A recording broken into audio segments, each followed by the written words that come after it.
I think there are different types of writing, and sometimes it's easier than others.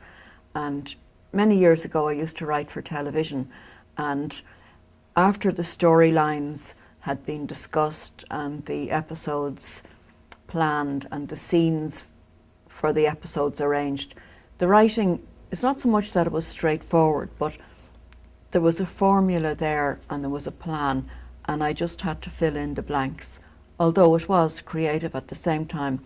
And that's an approach I use when I'm writing plays. I tend to write out a whole scenario, a whole storyline, and then break it down.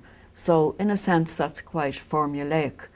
But poetry is a different kettle of fish altogether, and poetry, I feel, comes from deeper within, and it's something that I might be thinking about for a long time without actually writing anything. But when I am writing something, really dredging something up, that's something that I could only do for maybe 2 hours a day. It's exhausting, I find. And I have here bits of a poem or phrases or ideas that will eventually turn into a poem, hopefully.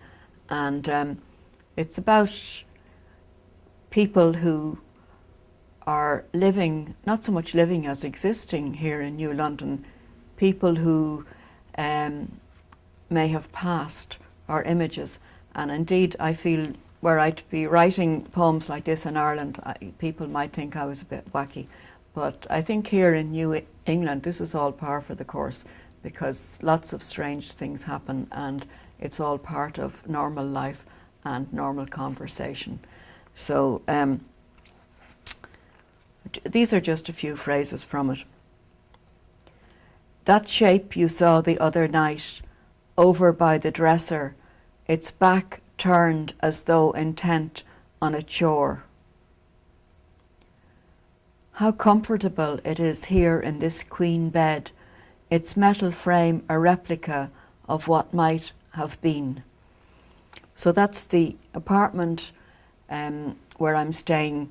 Used to be the dining room in Sapphire House, which back in the day was a huge mansion, and there's what we would call a dressing table, but what's called a dresser here beside me, and I noticed something there one of the days. So another idea is, I'm saying that the bed, its metal frame a replica of what might have been, not here though. This was the dining room, cool in the evening with a view of the dying sun. To the left, the double doors through which young girls might have dashed with steaming trays. Your dresser is where the sideboard would have been, laden with silverware, hot breakfasts simmering beneath its cupolas, and the shape that has joined you. You'd really prefer to sleep, so you don't wait until she turns. You don't wait to find out whether it's Ruth or one of the school teachers come to share a lesson with you. Tomorrow the shape will be more discernible, grey instead of black, about to emerge from the shadows behind the standing lamp.